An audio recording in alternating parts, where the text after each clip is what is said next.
Hello friend, नमस्कार। आज के इस वीडियो में हम जानने वाले हैं कुछ ऐसी मेडिसिन के बारे में जो बलगम को बाहर निकालने में हेल्प करती हैं। और ये वीडियो बहुत ज़्यादा इंपॉर्टेंट होने वाला है, लास्ट तक ज़रूर देखिएगा क्योंकि इस वीडियो में आखिरी में भी बहुत अच्छी इन्फॉर्मेशन मैं आपको देने वाला हूँ। अगर आप एलोपैथिक से रिलेटेड कुछ अधिक वीडियोस देखना चाहते हैं, एलोपैथिक मेडिसिन के सारी इन्फॉर्मेशन, सारी डिटेल मेडिसिन के बारे में, उस चैनल को हमने स्पेशली बनाया है। उस चैनल का नाम है डॉक्टर DLG। उसकी लिंक आपको हमने डिस्क्रिप्शन में दी हुई है, आप जाकर चेक कीजिए और उस चैनल को सब्सक्राइब जरूर कीजिए क्योंकि उस चैनल पर आपको सारी क्वेरीज आपकी क्लियर होती चली जाएगी। सो फ्रेंड्स, आशा करता हूं कि आपको वो चैनल मिल जाएगा और बहुत ही अच्छी जानकारी आपको उस चैनल से मिल सकेगी।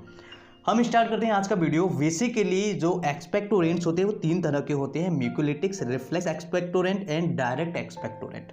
सबसे पहले हम बात करेंगे म्यूकोलिटिक्स के बारे में। ये ऐसी दवाइयाँ होती हैं जो बलगम को पतला करके बाहर निकालने में हेल्प करती हैं। यानी कि जब भी किसी मरीज को जुकाम खांसी होता है और उसको नाक में बलगम जमने लगता है तो ऐसी कंडीशन में क्या होता है कि कुछ दवाइयाँ देनी पड़ती हैं जिनका नाम है ब्रोमोहेक्सिन, दूसरी है एसाइडलसिस्टिन, तीसरी है मिथाइलसिस्टिन, चौथी है कार्बोसिस्टिन और पांचवी है पैनक्रियाटिक डोरनेज।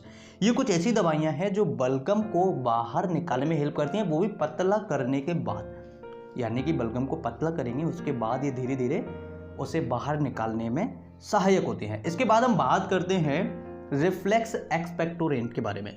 ये कुछ ऐसी दवाएं हैं जो हमारी ट्रेकिया के अंदर ग्लैंड्स होती हैं या जो हमारे रेस्पिरेटरी सिस्टम में ग्लैंड्स होती हैं, ग्रंथियां होती हैं, उनके सीक्रेशंस को बढ़ाती हैं। जब ये सीक्रेशंस बढ़ता है तो ऐसी कंडीशन में क्या होता है, बलगम जो होता है वो पतला हो जाता है और पतला जब बलगम हो जाएगा तो उसे निकलने में आसानी हो जाती है। जब बलगम आसानी से निकल जाएगा तो मरीज को सांस लेने में तकलीफ नहीं होगी और उसे खांसी में भी आराम मिल जाता है। तो ये कुछ इस प्रकार की दवाइयां हैं जैसे पोटेशियम आयोडाइड है, अमोनियम क्लोराइड है और एपिकेक्वाना है। ये कुछ इस प्रकार की दवाइयां हैं जो बलगम को पतला करके बाहर निकालने में सहायक होती हैं। अब हम बात कर लेते हैं डायरेक्ट एक्सपेक्टोरेंट के बारे में। ये कुछ ऐसी दवाइयां होती हैं जो ट्रेकिया के अंदर सीलिया होते हैं उनकी गति को बढ़ाती हैं, उनके मूवमेंट को बढ़ाती हैं। एक्चुअली सीलिया जो होते हैं हमारी ट्रेकिया के अंदर, वो बलगम को बाहर लाने में यानी ऊपर लाने में हेल्प करते हैं। जब इनका मूवमेंट बढ़ जाता है तो आराम से बलगम बाहर आने लगता है। दूसरा, ये भी बलगम को पतला करने में हेल्प करती हैं। ये दवाइयाँ इस प्रकार हैं: सोडियम सिट्रेट है, पोटेशियम सिट्रेट है और गुआकोल है। सो ये कुछ विशेष प्रकार की दवाएं हैं जो बलगम को बाहर निकालने में हेल्प करती हैं। कुछ ऐसी दवाइयों के बारे में हमने समझा जो सीलिया की मूवमेंट को बढ़ा रहे हैं, कुछ ऐसी दवाइयों के बारे में हमने समझा जो वास्तव में बलगम को पतला कर रही हैं। सो फ्रेंड्स, आज हमने समझा है बहुत ही इम्पोर्टेंट मेडिसिन के बारे में और आगे हम समझने वाले हैं एक ऐसे मेडिसिन के बारे में जो वास्तव में पेशेंट को क्विक रिलीफ देता है। ऐसे मरीज जिनको बलगम नाक में बिल्कुल जम गया है और ऐसे मरीज जिनको सांस लेने में तकलीफ हो रही है बलगम की वजह से, नाक से वो सांस नहीं ले पा रहे हैं, तो ऐसे मरीजों में वैकेंट क्विक का यूज किया जाता है।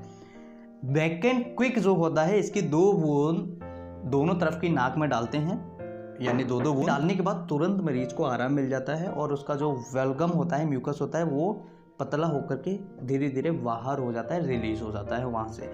सो फ्रेंड्स, आज हमने जाना है बहुत ही इफेक्टिव मेडिसिन के बारे में। ये जानकारी बहुत ही अच्छी जानकारी आपको दी है मैंने। आशा करता हूँ कि वीडियो पसंद आएगा। वीडियो पसंद है तो लाइक ज़रूर कीजिएगा, उस चैनल पर नए हो चैनल को सब्सक्राइब जरूर कीजिएगा।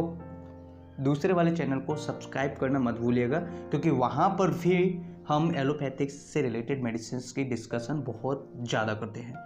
फिर मिलते हैं एक नई वीडियो में नई जानकारी के साथ। तब तक के लिए bye bye, take care, thank you for watching.